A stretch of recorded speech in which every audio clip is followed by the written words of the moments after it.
Year 5 began with expansion, not just business, family, the first child, a daughter. Born in the same month, they signed a national distribution deal. They named her Faith, not religiously, practically, as reminder, as testimony, as a living proof that what they believed without evidence had become evidence itself. The pregnancy wasn't easy. She worked until week 36. He took over the night feedings from week 1. They hired their first full-time employee, not for the business, for the home.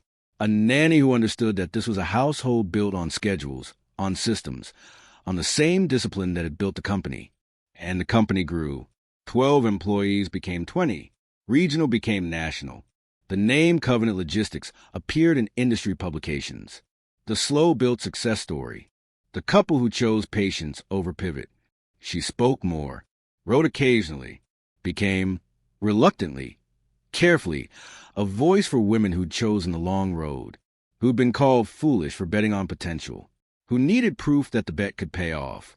He built differently, quietly, methodically, the same 5 a.m. starts, but now in a home office instead of a corner, the same weekly reviews, but now with a team instead of alone, the same discipline, but now multiplied across people who'd bought into the vision. And faith grew. The first year, the second, a brother came, Justice. They named him because balance mattered.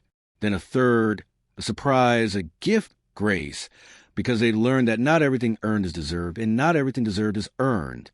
3 children, 3 bedrooms that became 4, then 5. A kitchen that was always full.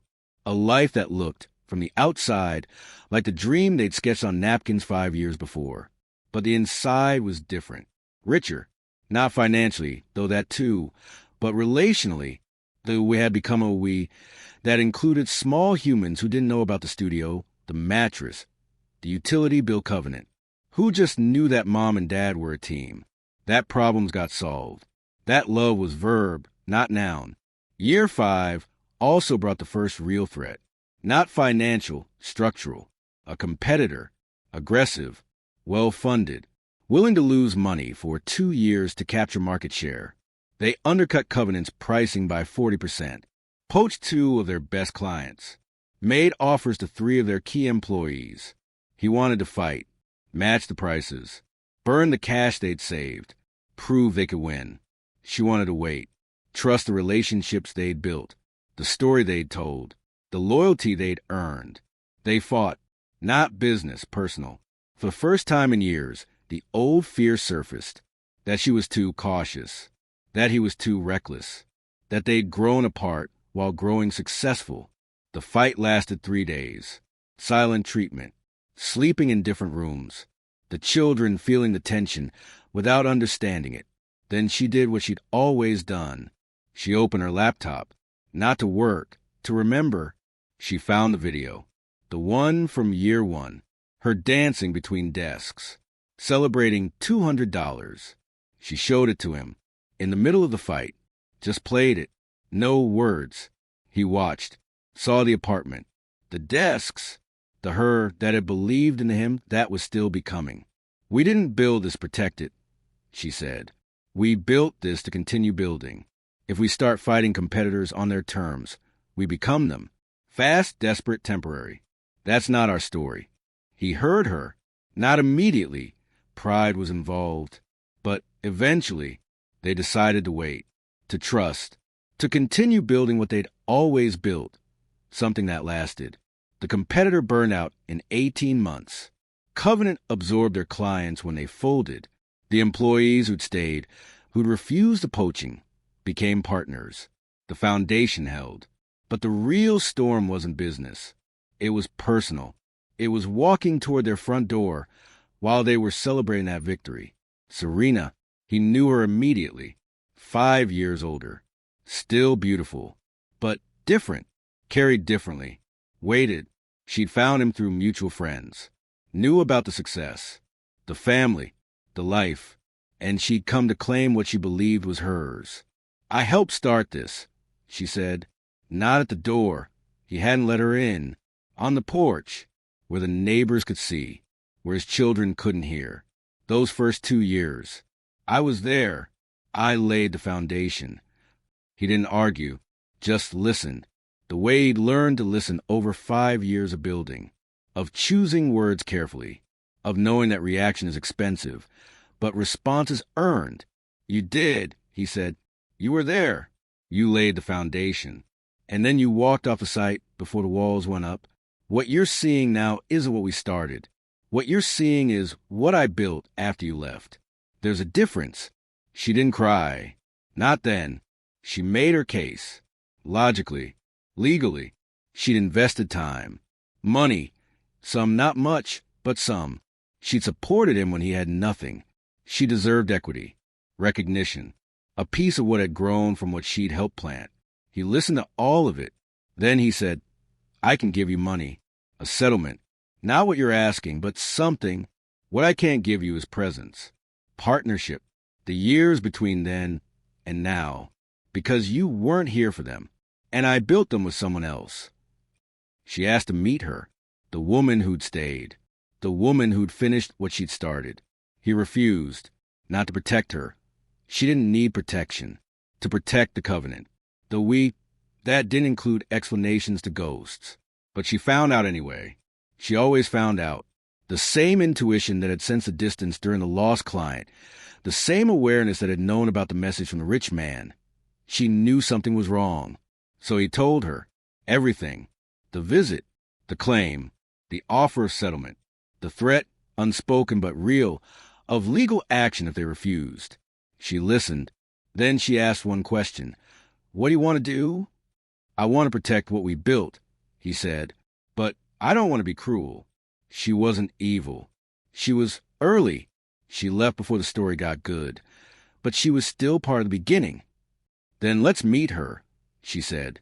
Together, as we. The meeting was at a lawyer's office. Neutral ground. Professional. Serena sat on one side, with her own counsel. They sat on the other, hands touching under the table.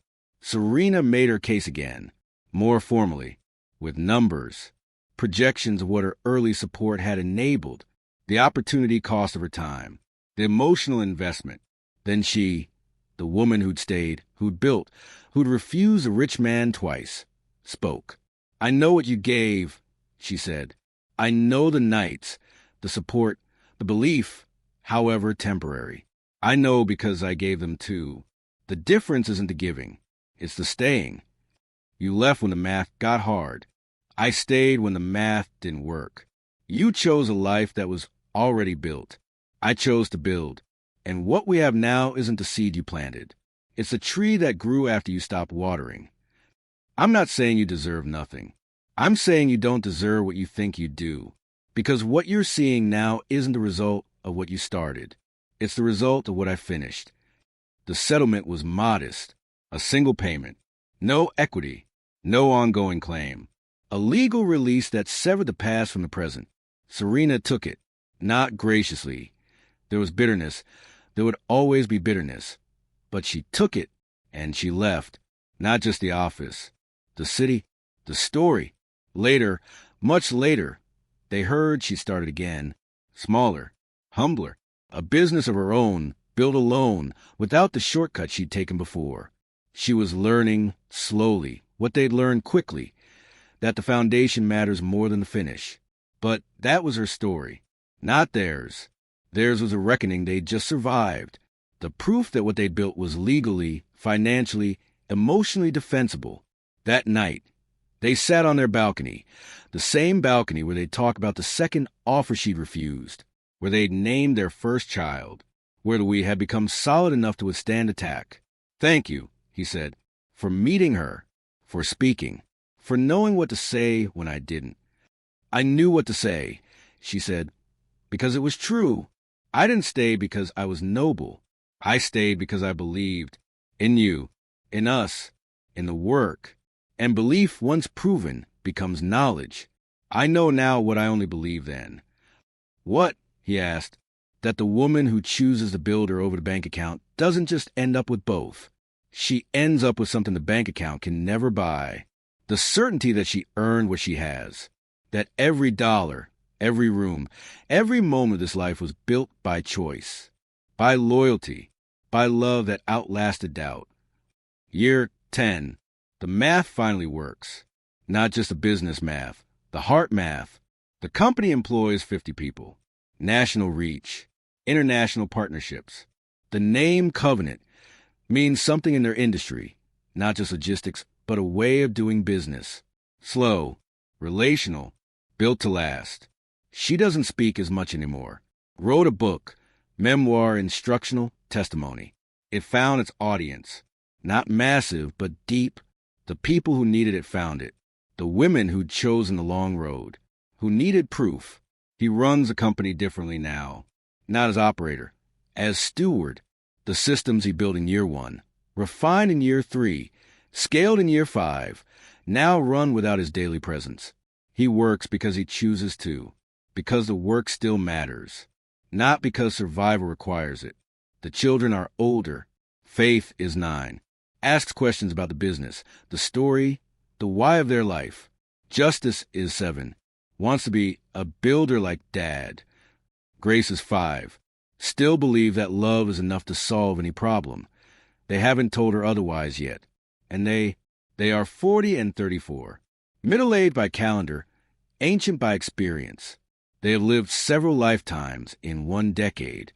The studio, the crisis, the growth, the defense, the peace. Peace. That's what year 10 brings. Not the absence of problems, but the presence of foundation. The knowledge that what they've built can shake without falling, that the covenant holds. The anniversary of the first no, the restaurant, the ring, the walk into the unknown, comes every year. They don't celebrate it. They observe it, quietly, gratefully. This year, she asked him the question again. Would you do it again? His answer had changed. I wouldn't just do it again. I'd do it with more trust, less fear, more celebration of the small wins, less anxiety about the timeline. Then he asked her, would you? She said, I used to say I'd do it faster, trust sooner. Now I say I'd do it exactly the same, because the fear was part of it. The doubt was part of it. The almost leaving, the second guessing, the nights of uncertainty, those are the fire that forged a foundation. Without them, we'd just be comfortable. We wouldn't be certain. And the rich man, he asked, the offer? The coffee you never told me about until year 4? She smiled. I think about him sometimes. Not with regret, with curiosity. What his life looks like. Whether he's happy. Whether he ever understands why I said no. You think he does? He asked. I think, she said, that some people measure wealth in what they have. Others measure it in what they build. I don't think he understands. But I don't need him to. I need me to. And I do. The final image. The one that stays. Not the house, though it's beautiful. Not the business, though it's successful. Not the children, though they're magnificent. The 2 desks, still in their home office. Different desks now, antique, restored, kept from the early years. Still touching, still facing each other. The utility bill covenant, framed on the wall between them. Faded, almost illegible, but still there.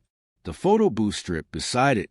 The 2 of them at 24 and 26, making faces at a camera that they couldn't afford, spending $3 they didn't have, capturing a moment they didn't know was the beginning of everything. And the napkin, the original, updated so many times the tape has yellowed. The handwriting changed as they grew, his more confident, hers more relaxed. The final entry made in year 10, the dividend, everything. She sits at her desk, he at his, elbows touching as they have for a decade, passing a pen, not because they only have one, but because they choose to share. Faith walks in, asks what they're doing. Working, they say together, as they have for 10 years, as they will for decades more. On what? She asks, and they look at each other. Smile, the same smile from the studio, from the floor, from the balcony, from every moment of choosing. On us, they say. 10 years, 3 kids, 1 empire, built from a no that everyone said was foolish. She chose love over money. But she didn't just get love. She got money too, and something better than either. She got the proof that her faith was warranted, that her loyalty was strategic, that the long road, however slow, leads somewhere the shortcut never could. The old proverb says, "We do not inherit the earth from our ancestors. We borrow it from our children." They understood it differently. They weren't borrowing anything. They were building it, paying forward, creating the inheritance they never had.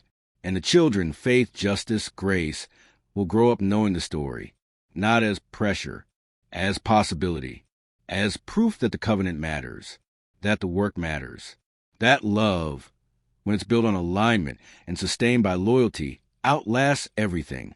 She still has the ring box. Not the ring, returned long ago, but the box, empty, a reminder of what she walked away from and what she walked toward. Sometimes, when she's speaking to women who are choosing, she brings it out, shows them, says, "This is what I said no to, so I could say yes to everything else." The box is velvet, expensive, empty. Don't be afraid of empty, she tells them. Empty is just space waiting to be filled. Fill it with something you build, not something you're given. If you're in the grind right now, choosing between the safe path and the true one, between the bird in the hand and the two in the bush, between what they say you should do and what you know you must, comment, building below.